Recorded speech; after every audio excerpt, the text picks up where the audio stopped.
verso 1 ao verso... Aleluia! Deus Santo! Aleluia! Aleluia! Verso 1 ao verso de número 9. Carta de Pedro, capítulo de número 1, do verso 1 ao verso 9. Todos acharam? Amém! Diz assim a palavra do Senhor. Pedro, apóstolo de Jesus Cristo, aos eleitos que são forasteiros da diáspora, no Ponto, na Galácia, na Capadócia, na Ásia e na Bitínia, eleitos segundo a presciência de Deus Pai, em santificação do Espírito, para a obediência e a aspersão do sangue de Jesus Cristo. Que a graça e a paz lhe sejam multiplicadas. Bendito seja o Deus e Pai de nosso Senhor Jesus Cristo, que segundo sua grande misericórdia nos regenerou para uma viva esperança, mediante a ressurreição de Jesus Cristo dentre os mortos, para uma herança que não pode ser destruída, que não fica manchada, que não murcha, e que está reservada nos céus para vocês, que são guardados pelo poder de Deus, mediante a fé para a salvação preparada para ser revelada no último tempo. Nisso vocês exultam, embora no presente, por breve tempo, se necessário, sejam contristados por várias provações, para que, uma vez confirmado o valor da fé que vocês têm, muito mais preciosa do que o ouro perecível, mesmo apurado pelo fogo, resulte em louvor, glória e honra na revelação de Jesus Cristo. Mesmo sem tê-lo visto, vocês o amam. Mesmo não o vendo agora, mas crendo nele, exultam com uma alegria indescritível e cheia de glória, obtendo o alvo dessa fé, a salvação da alma. Poder se assentar, Meu Deus! em nome de Jesus. Fala, Pai! Fala! Irmãos, eu, como não tinha muita maturidade na hora de ministrar uma palavra, Deus me dava algo, colocava em meu coração, e eu sempre ficava à espreita no culto, esperando a confirmação de Deus. E às vezes a confirmação não vinha, eu me frustrava, eu colocava na minha mente, não foi Deus quem me deu. Conforme eu fui criando maturidade, eu pude compreender que se Deus me revelou, se Deus colocou algo em meu coração e Ele me deu a plena certeza, então a partir desse momento eu creio que a palavra veio do coração de Deus. Mas quando ela é confirmada por Deus, a alegria invade o nosso coração e a plena certeza do que vamos dizer veio do céu. É algo que não tem preço. Meu Deus. E o que eu vou dizer aqui foi tudo confirmado durante o culto e pela voz do nosso pastor Leandro. Abençoa. Irmãos, os irmãos entenderem por que Pedro escreveu esta carta. A igreja, no início da igreja, a igreja era apenas uma seita dos nazarenos. Aqueles ou aquelas pobres coitados que seguiam um homem chamado Cristo. E acreditavam que se tratava apenas de uma seita do judaísmo. Só que com muito pouco tempo, a seita dos nazarenos se tornou ainda maior, sendo maior do que a própria religião do judaísmo.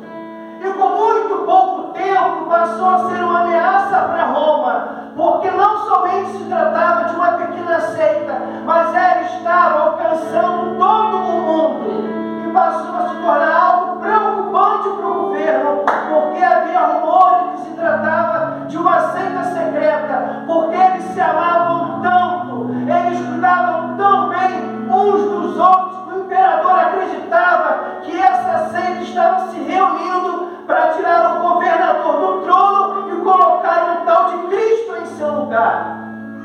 Daí começou uma grande perseguição. Os crentes eram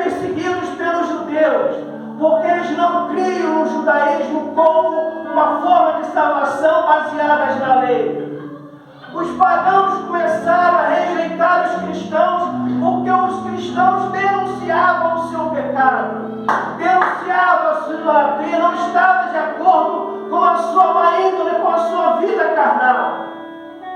Começou a se tornar uma grande ameaça para o império, porque cresceu de uma forma avassaladora. Com poucos séculos se tornou a maior religião do mundo. E por consequência da vida correta e afastamento da vida carnal, os cristãos começaram a fazer inimigos. Daí alguém taca fogo em Roma e o governador acusa os cristãos. Eles eram tão odiados que eles acreditaram que realmente os cristãos haviam ateado fogo em Roma. E foi nessa perseguição que Paulo foi morto e que Pedro foi crucificado de cabeça para baixo. E essa carta foi escrita um momento antes dessa perseguição, para evitar que os cristãos abandonassem a fé e voltassem para o judaísmo, ou abandonassem a fé e voltassem para o paganismo. A carta aos Hebreus era escrita exatamente por isso, para evitar que, de forma geral, os cristãos abandonassem o cristianismo e voltassem para o judaísmo.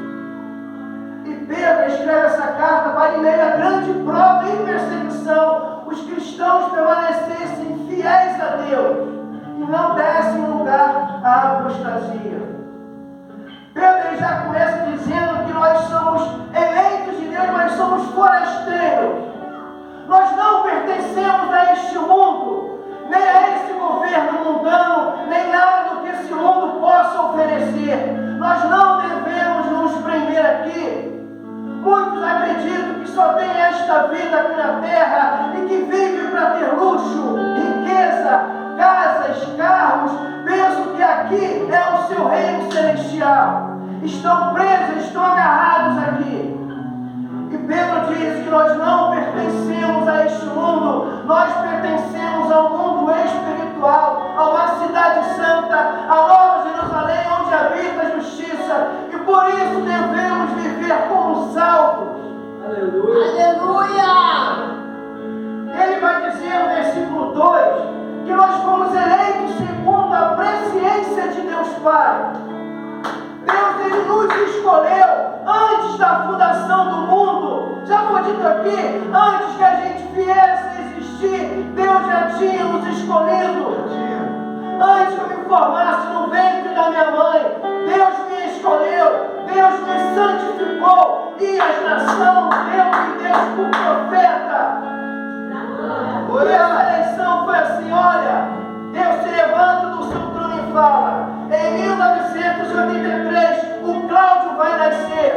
E eu, Deus Todo-Poderoso, eu acredito nele, eu voto nele, eu confio nele, eu vou chamá-lo para pregar o meu evangelho.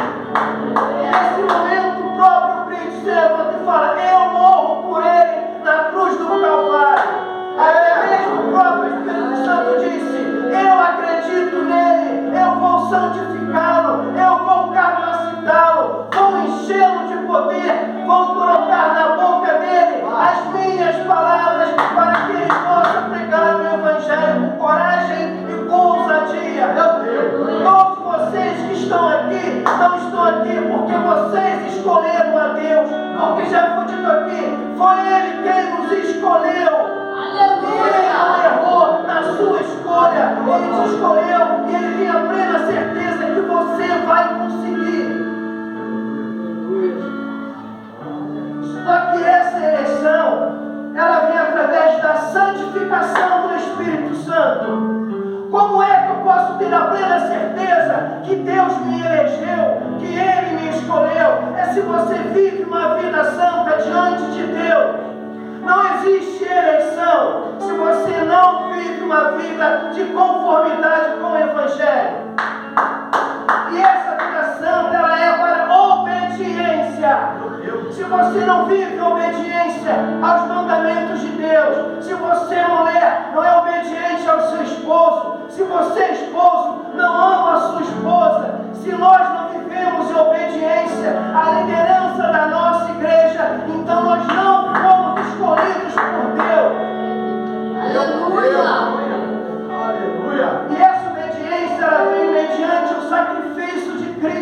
cruz.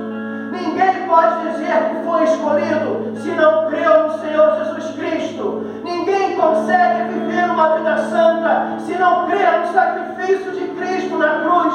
Ninguém consegue viver em obediência se não se render ao sacrifício de Cristo na cruz do Calvário. Obrigado, Pai.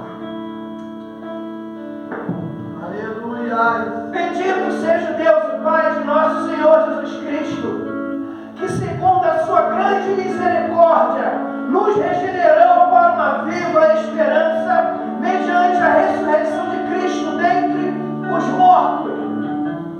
Diz aqui que o Senhor Jesus, Ele é o Filho de Deus, é o próprio Deus encarnado, e quando Ele veio na terra para morrer pelos nossos pecados, Ele veio pelo poder e pela vontade de Deus, mas Ele veio